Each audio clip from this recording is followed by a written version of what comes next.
And so the last practice is about saying onwards. So I'm a real fan of Howard Schultz, who's the ex-CEO of Starbucks, and he came in and turned that business around. And he wrote a book about it called Onwards. He's an incredibly positive man.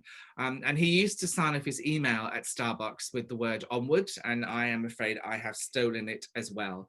And when there's a long journey ahead of us and we can't see any pit stops along the way, this is about really saying, what can I do on a micro level that enables me to move onwards?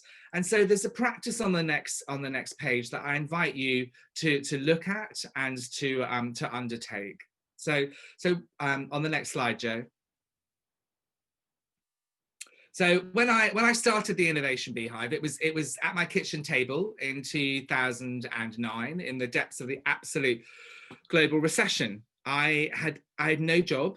I couldn't afford to pay my mortgage, and at one point I was living on about £20 a week.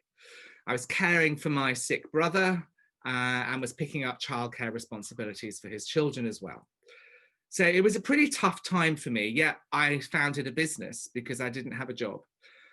And I knew that I had to do something every single day to try and move this business forward, but I couldn't do very much. I couldn't spend the 8-9 hours a day that I now spend focusing on the Innovation Beehive because I had other stuff to do. And did I use that as a stick to beat myself up?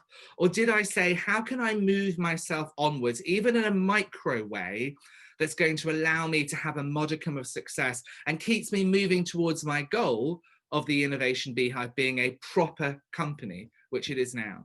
So what I did is I said, I can do one email a day, or I can do one blog post a day, or I can make one phone call a day. And if I do that one task, that is enough. And when I completed that task, I then took a moment to sort of congratulate myself. Great, you did an email to BP, good for you, now go around and see your mother. Whatever it might be, it gave me a sense of achievement, that constant micro moving onwards, even if it felt a little bit like a shuffle. And it filled me with the energy and kept me moving with forward momentum in a positive way.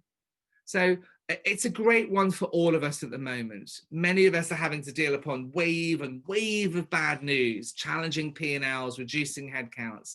And we need to do what we need to do right now, absolutely. But we can't allow ourselves to get stuck. You know, McKinsey talk about the fact that the challenge at the moment is having to kind of work in this absolute operational frenzy now and having to think about what the future might be tomorrow. And in our white paper, Leading Through Disruption, we talk about the Stockdale paradox. And the Stockdale paradox is based on Jim Stockdale, who was a prisoner of war in the Vietnamese War. And he was asked how he survived and got through the awful time of being a prisoner of war. And the Stockdale paradox was his reply, as detailed in Jim Collins' Good to Great. He said, you have to confront the brutal facts of your reality right now, whilst imagining there will be a better tomorrow. And I believe Onwards is that bridge to a better tomorrow. Just doing one thing a day. If you can't do it daily, then one thing a week. If you can't do it every week, one thing a month that you acknowledge is my small onward.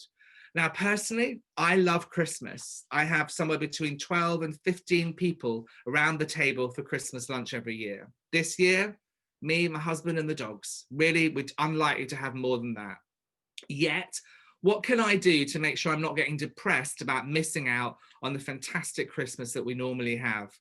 So what I've done is I've planted hyacinth bulbs. I've ordered them online. I've planted the hyacinth bulbs. They will grow and flourish by Christmas Day. They will be a beautiful table setting, maybe to fill up some of the spaces where I don't have guests. But my onwards there is imagining what it will be like in 6 or 7 weeks' time when they burst through and there's colour on my dining table. But also it's allowing me on a day-to-day basis to physically see onwards. They're there in my kitchen. I can see these plant pots. Every time I see them, I start to smile and think about what will come in the future and what I'm creating, my small onward movement.